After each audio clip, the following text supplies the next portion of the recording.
Hey guys, I know we've talked a lot about Star Wars, but you gotta admit, they have a lot of great books in their repertoire.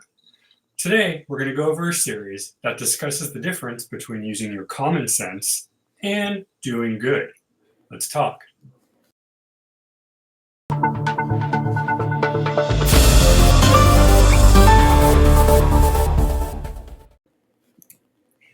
Hello, everybody. Caught me off guard for a second. Welcome back to Books, Banter, and Beyond. My name is Rob. This is my mom, Karen, and we talk books, all things books. So, as mentioned, I know we've done so many Star Wars, but hey, One might think that you are a Star Wars freak.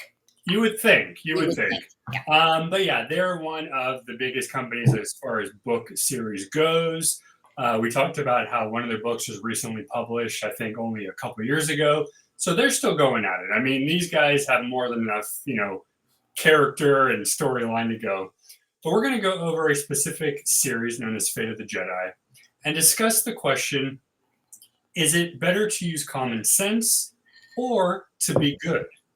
Now, something I know you've taught me as a kid and many other parents have taught them is to, always be a good person, but also go with your gut. And a lot of times your gut may not, even out with the good, right? And a Right, lot of with people the go, reality. Sometimes your gut will tell you something that maybe it's not the reality, but maybe it is, right? right. And it may not go with the normal. And people might go, that's weird.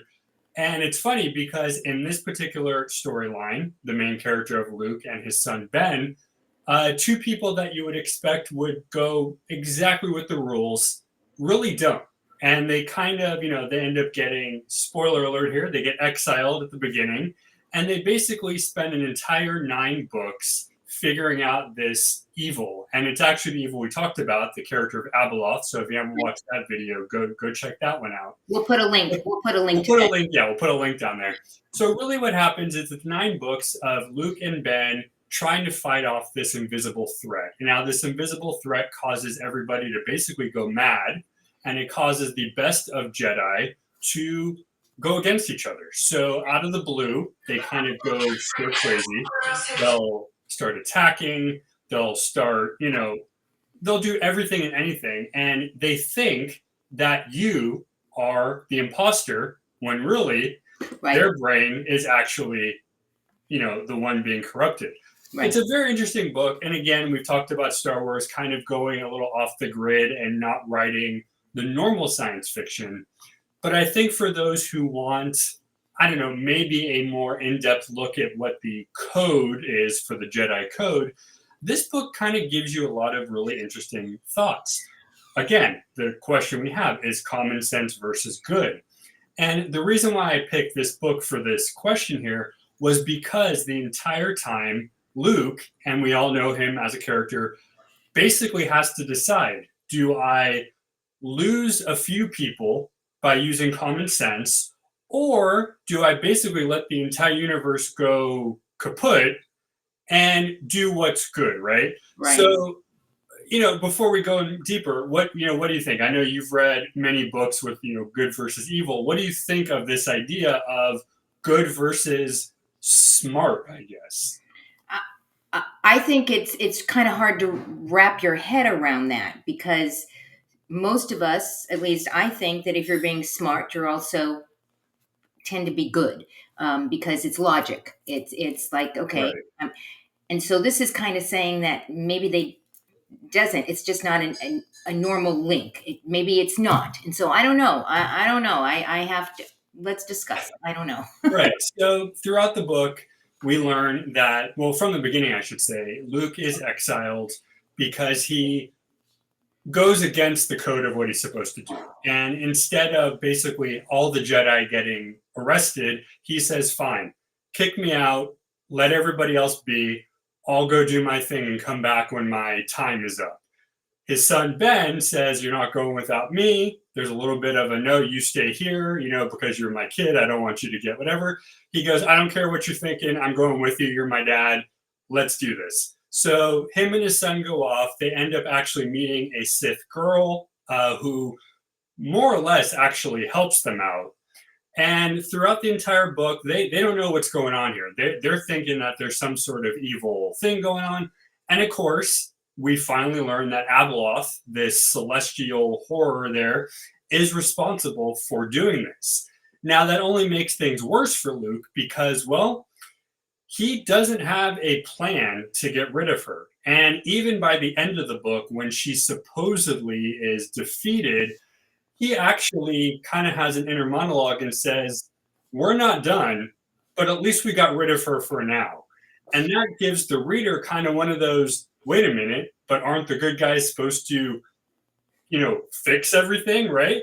So this is where, Maybe it's a sign of things to come. I mean, it's almost like preparing us. That's kind of how I look at that. It's and he even, he said we have about maybe another 100 years before she comes back. So between now and then, make the we're most. good. We're good. We're okay, right? But this is where, and this is where the common sense thing comes in. And again, I'm going to go off of your answer too. I think when you're younger, you learn doing good and being bright or smart is the same thing, right?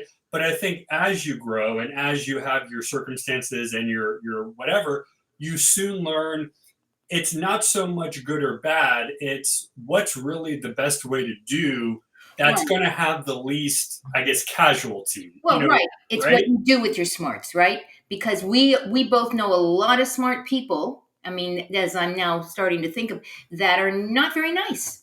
And in fact, we might even say they're not just not good, they might border on evil, but they might be really, really smart. And so what do you do with that, right? It's not how we're brought up. Right. And I think in science fiction, it's probably one of the best, connections. Books like the Alien series, books like we're going to talk, we have some other ones and down the line in our videos. There's always the characters that are really, really good at their job. And they may not be good or evil, they may just be neutral. But because maybe they don't grasp something, Right. they kind of come across as a little off. Maybe that's the polite way to say it. But it's also focusing on morality, and that's so important, at least in my world, and I know in yours as well, is being moral. And so I think it also touches on that as well. Right, and that's actually a good question to bring up too. Does it matter? Does being good or smart also go with your morals?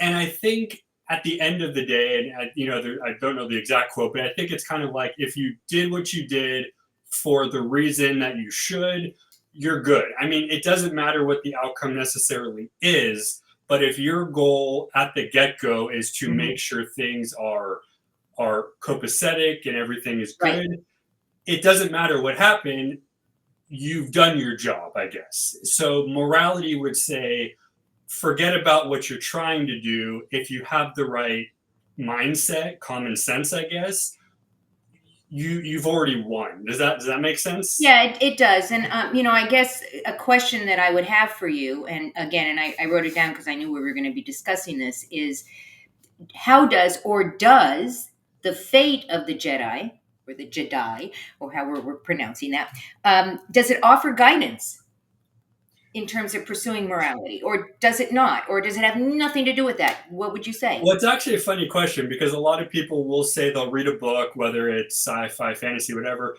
and the author, supposedly wrote it to teach you a lesson, right? To give Right. you a guidance. It's kind of like the old, was it Aesop's fables, where they're All very of them short stories about teaching. lessons, yeah. But it's a good question. Does it do the job? I mean, I guess if you're reading it from that point of view, it probably does. I think it does give you a viewpoint of, hey, you might lose a couple things along the way, but if you're doing what makes sense, you are learning the lesson, I guess. I think for me personally, it's Star Wars. So I went into it just kind of as a fun, whatever. It was a fun adventure.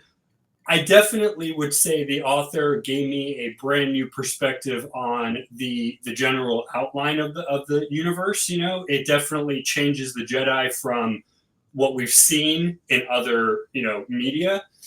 So I don't know. That's a really good question. I would say I think if you are looking for a story that is going to give you a good lesson, This could do the trick, but I think you have to be in the mindset of reading it that way. Otherwise, you're basically just reading an adventure with your favorite characters. And I think what you're saying is that you do kind of think that the characters have navigated this well, in terms of the tension between, making common sense decisions versus, ethical decisions. And I Yeah, think you think they've navigated it pretty well.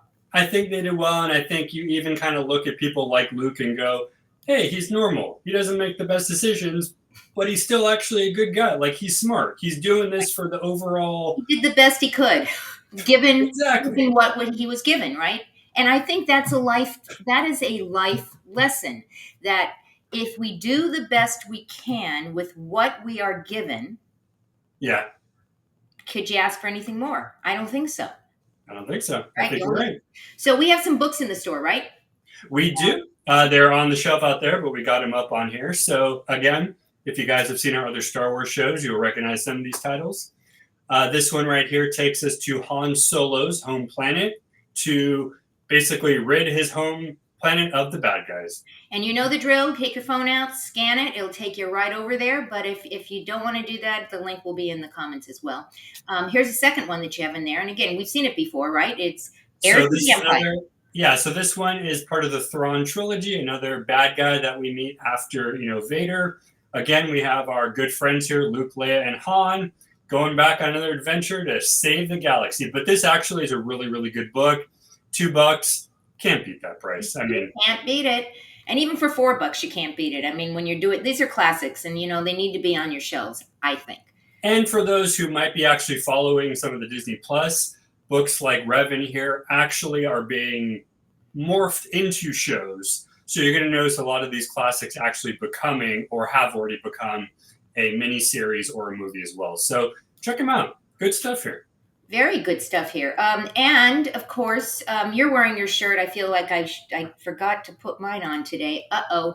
But they can go check out the store as well. You've got paperbacks, hardbacks, comic books, merchandise like the t-shirt you're wearing, and all sorts of other things. I'm going to keep this up on the screen for a second. Take out your camera, just scan whichever code you want to go to. It'll take you some really cool things in the store. Any last thoughts about Star Wars? Well, I definitely think this will not be the last time we bring them up, I'm sure. But let us know if there's a specific Star Wars, a specific science fiction book you want to talk about. The cool thing about literature is that there's always some sort of question to be asked. So that is true. So go out, guys. Give somebody an awesome day. Thanks for joining us on Books, Banter, and Beyond. See you next time.